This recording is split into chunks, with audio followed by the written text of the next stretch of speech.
August 14 Onam ഉണ്ടായത്. ഞാനന്ന് തേങ്ങ പെറുക്കാൻ വേണ്ടി പറമ്പ് പോയപ്പോഴാണ് ഈ സംഭവം നടക്കുന്നത്. ആദ്യം ഞാൻ വിചാരിച്ചത് അതിർത്തി തർക്കാണ്. ചെന്ന് നോക്കിയപ്പോൾ അതിർത്തി തർക്കല്ല. വാമനൻ നമ്മളെ മഹാബലിനെ ചവിട്ടിത്താത്താനുള്ള ശ്രമം നടക്കുകയാണ്. അങ്ങനെ ഞാൻ ചെന്നപ്പം ഈ വാമുൻ്റെ അടുത്തൊരൊറ്റ ചോദ്യം, കാണാരേട്ട ഇനിയൊന്ന് സഹായിക്കാൻ പറ്റുമോ?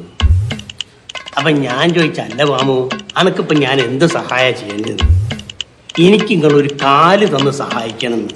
ഞാനാകെ പെട്ടുപോയി. ഞങ്ങൾ അങ്ങനത്തെ ഒരു ബന്ധമാണ്, ഒഴിവാക്കാനും പറ്റില്ല. നോക്കുമ്പോൾ എന്താ സംഭവം എന്ന് വെച്ചാൽ, മഹാബലിനെ ചവിട്ടിത്താത്താൻ വേണ്ടിയിട്ട് വാമന് ഒരു കാലുകൊണ്ട് ഭൂമി അളന്ന് രണ്ടാമത്തെ കാലുകൊണ്ട് സ്വർഗം അളന്ന് കഴിഞ്ഞ് മൂന്നാമതൊരു കാലില്ലാതെ മൂപ്പര് എയറിലങ്ങനെ നിൽക്കുക. എന്ത് ചെയ്യും? പിന്നെ ഒന്നും നോക്കിയില്ലപ്പം പറഞ്ഞതല്ലേന്ന് വിചാരിച്ച് ഞാൻ എൻ്റെ കാലുകൊണ്ട് മഹാബലിന്റെ തലയിൽ വെച്ചിട്ടൊരൊറ്റ തള്ള,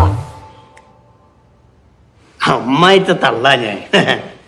അങ്ങനെ ഈ മഹാബലിനെ ഞാൻ ചവിട്ടി താത്തുന്ന സമയത്ത് മഹാബലിന്റെ അടുത്ത് ഒരൊറ്റ ചോദ്യ, കാണാരേട്ട ഈ നാട് ആര് നോക്കുന്നു? ഞാൻ പറഞ്ഞ അക്കാര്യത്തിൽ നിങ്ങൾ പേടിക്കേ വേണ്ട, ഞാൻ നോക്കിക്കോളാണ്.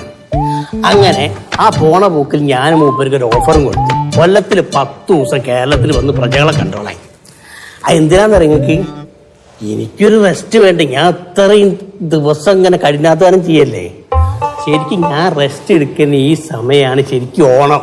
ശരിക്കും പറഞ്ഞാൽ തിരുവോണമല്ല, കണാരോണാണ്. ഇനി എനിക്ക് സ്ഥാനമോ പ്രശസ്തിയൊന്നും താല്പര്യമില്ലാത്തതുകൊണ്ട് ഞാനാണ് ഗവൺമെന്റിന്റെ അടുത്ത് പറഞ്ഞത് ഇത് കലണ്ടറിൽ കൊടുക്കേണ്ടതാണ്. ഞാനാ പറഞ്ഞേ. അതെങ്ങനെയാണ് സർ? മോളെ, ഈ ചവിട്ടി താത്തിയ ആൾക്കല്ലേ തിരിച്ചു കൊണ്ടുവരാനുള്ള റൈറ്റ്സ് ഉള്ളത്. അതുകൊണ്ട് ആരൊക്കെ എതിർത്താലും